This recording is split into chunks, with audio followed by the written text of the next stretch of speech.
धन्यवाद, सुप्रभात सभी को। उम्मीद करता हूँ आप लोग अच्छे होंगे। तो जांच की इस सीरीज में आप लोगों का स्वागत है। इस बात को भी याद रखना है कि क्या-क्या जांच मैंने पहले से करना आप लोगों को सिखा दिया है, बता दिया है। उस पे रेगुलर प्रैक्टिस करेंगे। अगर उसमें कोई भी दिक्कत आ रही है तो उस विषय में भी हम लोग सेशन के आखिरी में बातचीत करेंगे। एक बार मैं रिमाइंड करा दूं कि अभी तक क्या-क्या चीजें बताई गई, क्योंकि रिमाइंडर एक ऐसी चीज होती है ना कि उससे जो भी चीजें आपने सीखा उसको रिवीजन कर लेते हैं, और रिवीजन हो जाने पे जब नई चीजें हम सीखते हैं तो हमें और मौका मिलता है कि अपने आप को बेहतरीन करने का। तो अभी तक आप लोगों ने अस्वस्थ शरीर स्वस्थ शरीर के विषय में जान लिया है। शरीर में जो दोषों का संचय होता है जिससे शरीर की आकृति आगे की, पीछे की, अगल की, बगल की बदल जाती है, वो आपने सीख लिया है। चेहरे से व्यक्ति के स्वास्थ्य के विषय में जान लेना आपने सीख लिया है। और विभिन्न अंगों के उपद्रव से, कहीं पेट दर्द, कहीं पैर में दर्द, कहीं हाथ में दर्द, कान में दर्द, नाक में दर्द, तो विभिन्न अंगों में जो उपद्रव होते हैं उसका भी कारण और जांच आपने जान लिया है। आंखों से आपने रोगों के विषय में जान लिया है। स्वाद से आपने रोगों के विषय में जान लिया है। जीभ से आपने रोगों के विषय में जान लिया है। मतलब आपने ऐसी बहुत सारी विधाएं पहले से ही सीख ली है जो कि एक मशीनरी द्वारा एक दिन में कर पाना सक्षम नहीं है। आगे मैं रक्त के भी विषय में डिटेल में बताने वाला हूं। पिछले सेशन में थोड़ा सा रक्त के विषय में आप लोगों को मार्गदर्शन किया गया था, लेकिन आज का सेशन रक्त पे ना होकर के आपके नाखूनों पे होने वाला है। ये जो नेल्स होते हैं ना, अब नाखूनों से भी रोगों का पता लगाया जा सकता है। बता तो रहा हूं, प्राचीन विधाएं इतनी सरलतम और इतनी बेहतरीन तरीके से बताई गई हैं कि अगर इसको सीख भर लिया जाए तो करोड़ों रुपए की मशीनरी आपकी जांच के आगे फेल है। आपको सिटी स्कैन, एमआरआई, बाकी जो दुनिया भर की जांचें हैं बिना उसके करे, वो तो अल्टरनेट है। बाद में अगर जरूरत हुई, बहुत आवश्यक हुई, तो वैज्ञानिक कारणों पे हम जाकर के पता लगा सकते हैं। लेकिन अगर यह विधा जो मैं बता रहा हूं आप लोग, परीक्षण के तरीके, ये सीख लिए आप, तो आप सोचिए कि कितना बड़ा काम कर सकते हैं। और वास्तव में ये वही परंपरागत विधा है जो भारत से लुप्त हो गई। मैं आप लोगों के माध्यम से आह्वान करता हूं कि इस पुरातन विधा को हम लोग पुनः जागृत करें, और घर घर, जैसा कि हम लोगों का अभियान चल रहा है ना कि दवा मुक्त भारत, तो दवा मुक्त भारत तभी होगा जब आप इन चीजों को सीख लेंगे। जब आप क्लिनजिंग थेरेपी की उन विधाओं को सीख करके लोगों की जांच करना, और जांच के बाद उनको एग्जैक्ट क्या, कितनी मात्रा में, कैसे देना है, ये आप करेंगे, देखेंगे किस तरह से मिरेकल परिवर्तन आते हैं। आप देख सकते हैं कि किस तरह से क्रॉनिकल डिजीज, क्योंकि मेरे पास पेशेंट आते हैं, 10 डॉक्टर को दिखा चुका, 12 डॉक्टर को दिखा चुके, 6 महीना हो गया सर, 5 साल से दवा कर रहा हूं, कोई फायदा नहीं हो रहा है, अब तो मैं थक चुका हूं, अब तो मरने का मन करता है। मतलब ऐसे पेशेंट भी क्लिनजिंग थेरेपी के मात्र 2 से 3 दिन में जबरदस्त रिकवरी पाने लगे। तो इन विधा के साथ साथ अगर ये आपने जांच के तरीके सीख लिए तो फिर आप मिरेकल काम कर सकते हैं। तो बढ़ते हैं आज के सेशन की तरफ। तो आज का जो है हमारा सेशन है नाखूनों से या नाखून द्वारा स्वास्थ्य परीक्षण। ठीक, आज का जो हेडिंग है एक तरह से मान लीजिए। अब क्या है, नाखून मात्र हमारे हाथ को खूबसूरत नहीं बनाते बल्कि हमारे स्वास्थ्य एवं स्वभाव को भी दर्शाते हैं। अब सोचिए, यहाँ पे स्वास्थ्य और स्वभाव दोनों बात आ गई। स्वास्थ्य का मतलब शारीरिक स्वास्थ्य, और स्वभाव का मतलब मानसिक स्वभाव, आपका जो मानसिक स्वास्थ्य है। तो आपका नाखून आपकी मानसिकता और आपका हेल्थ दोनों के विषय में बता रहा है। क्या बता रहा है? हमारे शरीर में हार्मोन की मात्रा, हमारे शरीर में रक्त का स्तर, हमारी मानसिक स्थिति, हमारा मानसिक स्वास्थ्य, ये सब कुछ हमारे नाखूनों के रंग, रूप, आकार, चमक, इन सभी चीजों में उभर करके दिखती है। अब सोचिए, आपके नाखून में ये सारी चीजें दिख रही हैं जिसके स्वास्थ्य परीक्षण आप लोग कर रहे होते हैं। यदि हार्मोन, जो हार्मोन है बड़ा आवश्यक तत्व है, यदि हार्मोन आदि सभी आवश्यक तत्व ठीक ठाक है आपके शरीर में, तो 5-6 महीने में पुराने नाखून के जगह पे नया नाखून आ जाता है। मतलब नाखून पर्याप्त एक लिमिट में सबका बढ़ रहा है, और 6 महीने में आप मान के चलिए कि पुराने नाखून, नए नाखून आ जा रहे हैं और पुराने नाखून खत्म हो जा रहे हैं शरीर से। तो इट मीन्स आप स्वस्थ हैं। और क्या, नाखून का जो विकास होता है, नाखून के भी विषय में थोड़ा सा जानिए कि नाखून का जो विकास होता है वो जड़ से सिरे की तरफ, मतलब ये नीचे से ऊपर की तरफ उभरता है। इससे हमें ज्ञात हो सकता है कि नाखून में दोष कब से आरंभ हुआ। मतलब 6 महीने की रिपोर्ट का डेटा तो आपके नाखून में ही है, क्योंकि हमने बोला ना कि इसको परिवर्तित होने में 6 महीने लगते हैं। तो 6 महीने का डेटा आपके स्वास्थ्य का आपके नाखून पे लगा हुआ है, और ये ऐसा डेटा है कि जो डेटा हटा नहीं सकते आप चाह के भी। तो बैक टू फॉरवर्ड 6 महीने की रिपोर्ट आपके हाथ में ऑलरेडी है, बस पढ़ने आना चाहिए आपको। कैसे पढ़ेंगे आप? तो इससे हमें ज्ञात हो सकता है कि नाखून का दोष कब से आरंभ हुआ होगा। और यदि सफेद धब्बा आड़ीधारी जड़ के निकट हो, मतलब सफेद सफेद धब्बा एकदम जड़ के पास हो यहाँ पे, और आड़ी आड़ी तिरछी रेखाएं हो, इससे हम उसके टाइमिंग का पता लगा सकते। ठीक, तो 6 महीने में आप पूरी उंगलियों को 6 भाग में बांट लीजिएगा, तो महीना और दिन आप काउंट कर सकते हैं कि क्या बीमारी कितने समय से है और खत्म हो गई या नहीं खत्म हो। आयुर्वेद में प्रावधान विधान है ना कि 7 दिनों के लिए दवा दी जाती है, 21 दिनों के लिए दी जाती है, 2 महीने के लिए दी जाती है, 90 दिन के लिए दी जाती है, और उसके बाद 180 दिन के लिए। तो ये प्रावधान है पूरा, हमारे बॉडी का एक पैटर्न है और वो पैटर्न इसी हिसाब से चलता है। ठीक, अब नाखून द्वारा और डीप चलते हैं कि नाखून द्वारा स्वास्थ्य का परीक्षण कैसे हो। तो कोई भी व्यक्ति जब आपके पास आए तो ना उसका हाथ आप पकड़िए और क्या देखेंगे, किसी भी का नाखून परीक्षण करने से पहले उसकी स्वच्छता देख लीजिए। अगर व्यक्ति, जिसको एकदम बोलते हैं फ्रेश, क्लीन होना, क्लीन है, फ्रेश है, स्वस्थ है, तो नाखून भी बिल्कुल साफ सुथरा नजर आएगा, चमक वाला नजर आएगा। उसके अलावा क्या हो, कोई भी कृत्रिम रंग न चढ़ा हो। आजकल अक्सर महिलाएं नेल पॉलिश लगा लेती, बहुत से लोग तो नाखून की कमियां छिपाने के लिए नेल पॉलिश लगा लेते हैं। तो नाखून परीक्षण के समय नाखून बिल्कुल क्लीन होना चाहिए, कोई भी कृत्रिम रंग नहीं होना चाहिए, कोई भी एक्स्ट्रा दाग धब्बे नहीं होना चाहिए। जैसे वो वोटिंग के समय हम लोग लगा लेते हैं तो वो भी लंबे समय तक पड़ा रह जाता है, तो वो तो एक एक्स्ट्रा दिया गया है, वो हमारे शरीर का हिस्सा नहीं है। लेकिन अगर उस तरह की निशान प्राकृतिक रूप से शरीर में है तो कैसे करना है, क्या करना है, ये हम सीखेंगे आज। तो चमकीले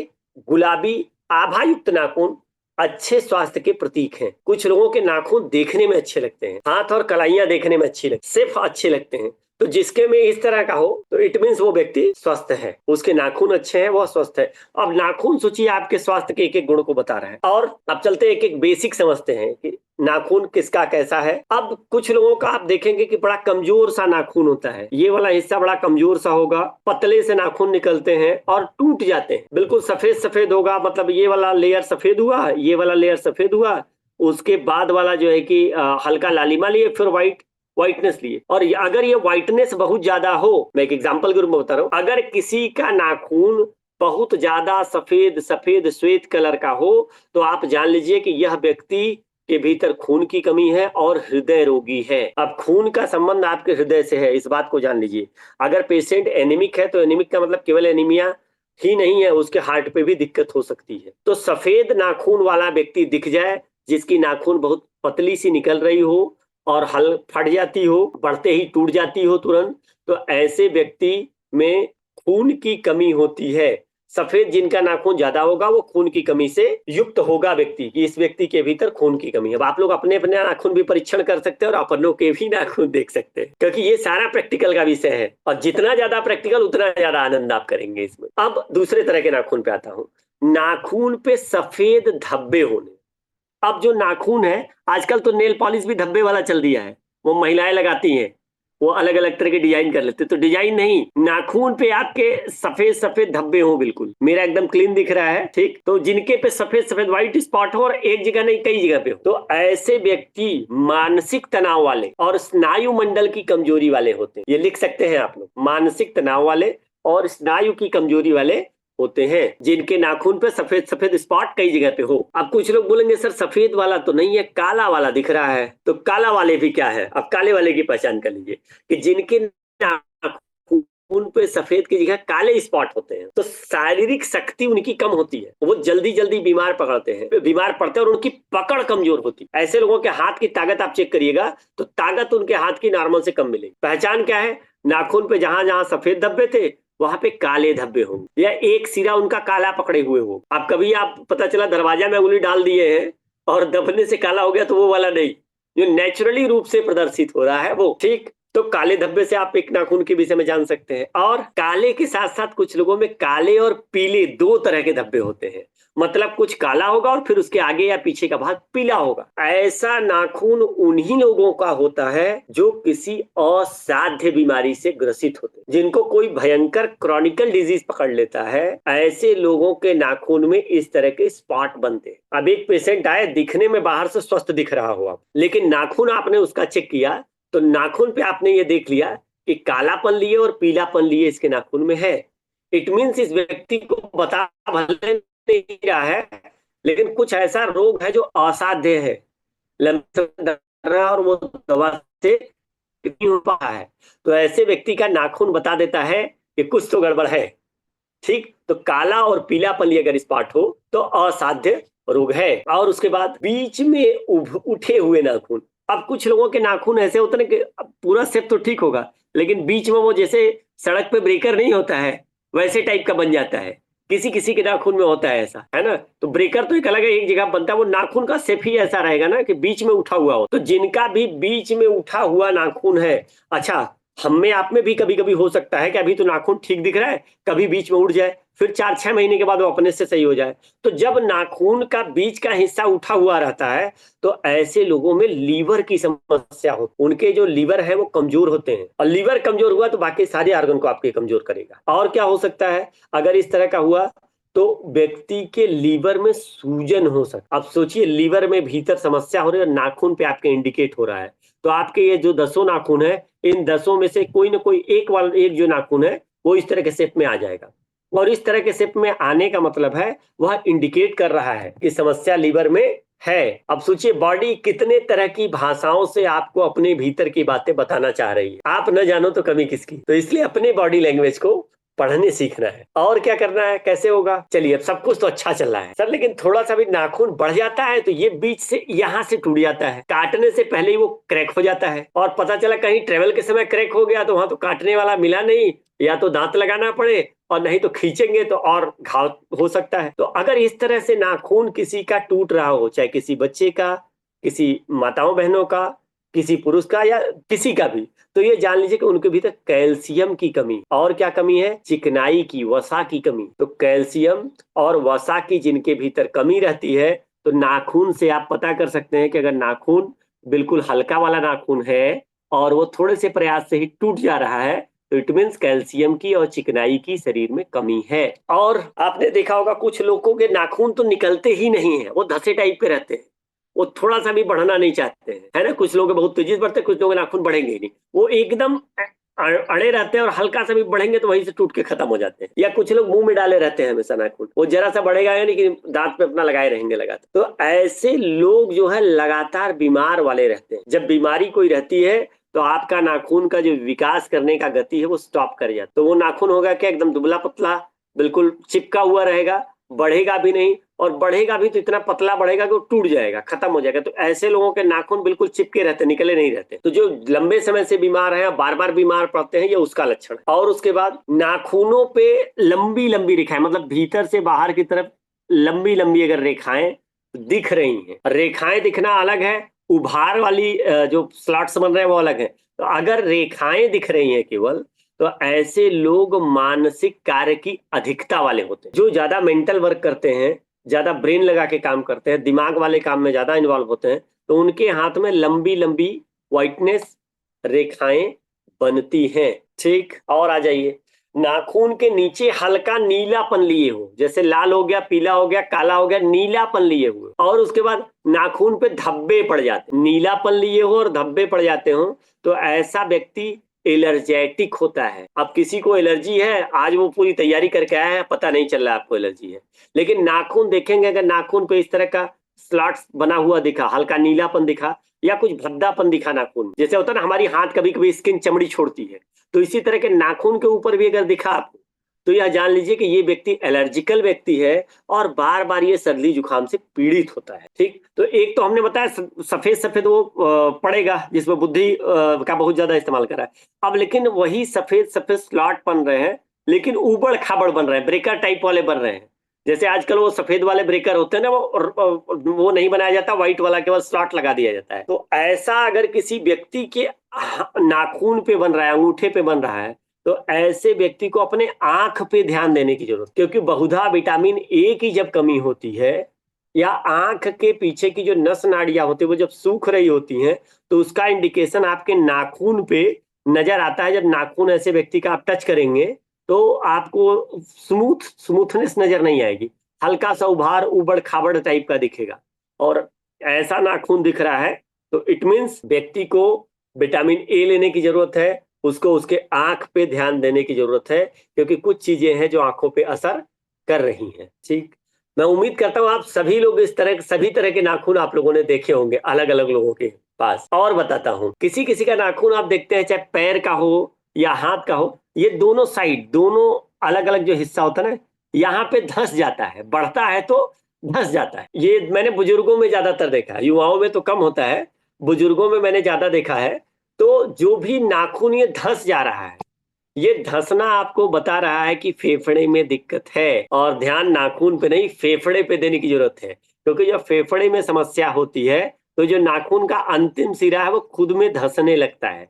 बढ़ते समय वो पैर के अक्सर अंगूठे में ये समस्या ज्यादा रहती है। तो ये यहाँ पे इंडिकेट कर रहा होता है कि आपके जिगर में दिक्कत है या होने की संभावना है।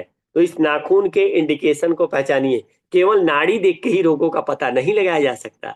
नाड़ी के अलावा भी प्राकृतिक चिकित्सा में इतनी विधियां दी हुई हैं कि कोई भी एक विधि आपको एक्सपर्ट बना सकता। और केवल जैसे होता ना कि एक तो लालिमा लिए नाखून हो, अब लालिमा के जगह पे शरीर में ब्लूपन लिए नाखून, नीलापन, मतलब वही लाइट, वही फिनिशिंग, सब कुछ अच्छा दिख रहा हो, लेकिन लाल के जगह पे वो नीलापन लिए हो। जैसे होता ना, हमारी नसें कुछ ग्रीन ग्रीन दिखती हैं, कुछ नीली नीली दिखती हैं, कुछ लाल दिखती हैं। तो नसों से भी हाथ में और पैर में अक्सर जो आड़ी तिरछी नसें होती हैं, वो दिखने से पता चलता है कि नीली नसें हैं, लाल नसें हैं। ठीक है, तो अगर इस तरह का नाखून व्यक्ति का दिख रहा है नीलापन लिए, तो ऐसे व्यक्ति में कार्बन की अधिकता है। तो इस अधिकता को कम करने के लिए ऑक्सीजन की अधिकता बढ़ानी है। श्वास संबंधी समस्या, इंडिकेशन समझिए, ब्लू है, इसको रेड करने के लिए आपको ज्यादा अनुलोम विलोम कपालभाति इस तरह के प्राणायाम करने की आवश्यकता है, क्योंकि यह नीलापन बता रहा है आपके शरीर को जितने मात्रा में ऑक्सीजन चाहिए नहीं मिल पा रहा है। ठीक, चलिए, अब धुएं जैसा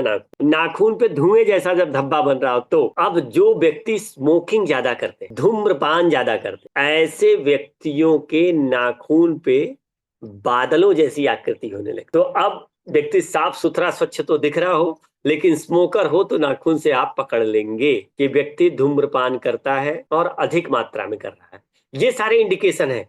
कोई जरूरी नहीं कि हर व्यक्ति में ये इंडिकेशन दिखे, लेकिन जितना इंडिकेशन मैंने शुरू से अब तक बताया है, उतने में से जितना आपने पकड़ लिया वह भी काफी है किसी व्यक्ति के स्वास्थ्य के लिए। ठीक, तो धूम्रपान करने वाले व्यक्ति के नाखून पे आप देखेंगे तो नीचे एक चांद जैसा होना अलग बात है, लेकिन अगर उस तरह का ऊपर भी बादलों जैसा बन रहा है चांद के अलावा, तो ये समझ लीजिए कि व्यक्ति अधिक धूम्रपान करने वाला व्यक्ति है।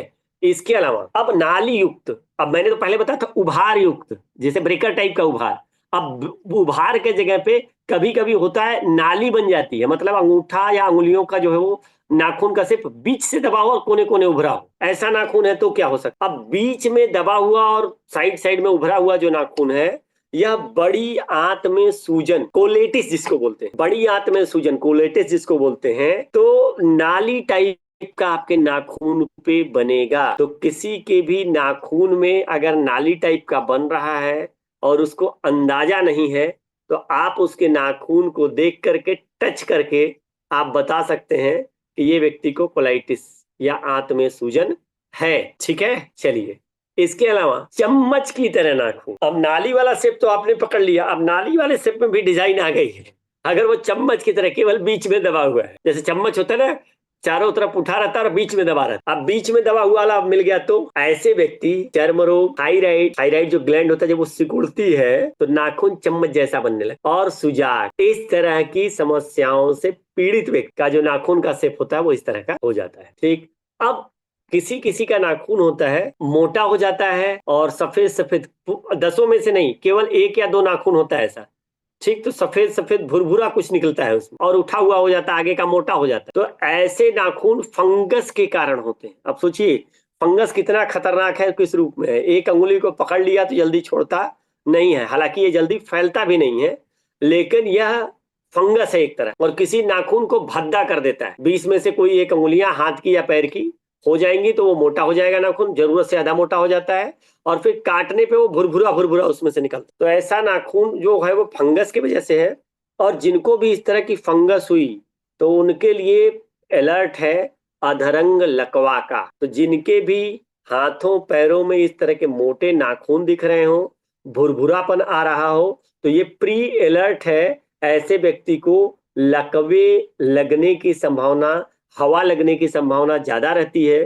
तो प्री अलर्ट को समझे, नाखून को तो सही करें ही, फिर ऐसा अपने खान-पान और बाकी चीज़ों को मेंटेन कर लें कि लकवे जैसी शिकायत ना हो, क्योंकि यह लकवे का प्री सिम्पटम है और ये किसी में भी, बच्चे में भी होता है, वृद्ध में भी होता है। जब इस तरह के सिम्पटम रहेंगे तो होगा और बाकी अपने आप ठीक हो जाएगा। और अब थायराइड, थायराइड आप कैसे पता करेंगे नाखून से? और हाइपोथायराइड, सॉरी हाइपरथायराइड, हाइपरथायराइड खासतौर से महिलाओं में होता है और महिलाओं में अगर है, एकदम सिंपल पहचान बता रहा हूँ, आपको बड़ा मैजिकल लगेगा कि सर ऐसे थायराइड पहचान सकते? बिल्कुल पहचान सकते। तो नाखून बड़े-बड़े हों, जिन महिलाओं के नाखून बड़े-बड़े हों, सामने वाला हिस्सा कड़ा और बिल्कुल बेहतरीन दिखने में हो, लेकिन निचले हिस्से में चाँद बना हुआ हो। 2 शर्तें हैं, नाखून बड़ा हो, स्वस्थ हो और पिछले हिस्से में चाँद बना हुआ हो, ऐसी महिलाओं में बहुधा थायराइड की शिकायत पाई जाती है। सिंपल नाखून नहीं, नाखून बढ़ा हुआ हो और नीचे चाँद बना हुआ हो, तो ही आप थायराइड को कैलकुलेट करेंगे। ठीक, तो मुझे लगता है आज का 8 बज चुका है। अब आप लोगों के अगर अन्य तरह के नाखून किसी के हैं इसके अलावा, तो आप इस विषय में बातचीत कर सकते हैं, पुरानी सभी चीज़ों पे चर्चा कर सकते हैं और चीज़ों को गहराई से जान सकते, क्योंकि आज का सेशन नाखून को लेकर के था, जो मैंने आपको बता दिया। आगे का सेशन अभी ब्लड की जाँच नेचुरल तरीके से, नाभि से और बाकी जितने ऑर्गन हैं, बहुत स तरह की जाँचें अभी आपको सिखाना बाकी है, जो अनवरत अभी चलेगा। अभी तो आपका 8वां-9वां सेशन चल रहा है। इसके बाद के भी सेशन इसी तरह के हमेशा अद्भुत और नए आने वाले हैं। कुछ भी रिपीट नहीं होगा, इस बात को आप लोगों को समझना है। तो जो साथी जुड़े हुए हैं उनको धन्यवाद। आज हम क्वेश्चन आवर शुरू करते हैं। सुरेश सर से आग्रह करेंगे कि जिनके भी मन में प्रश्न है, वो फटाफट पूछ लें। पिछली बार की तरह ना हो कि हाथ ज़्यादा खड़े हों और समय ऑफ हो चुका हो। तो समय की मर्यादा का ध्यान रखते हुए आप लोग अपने प्रश्नों को रख सकते हैं।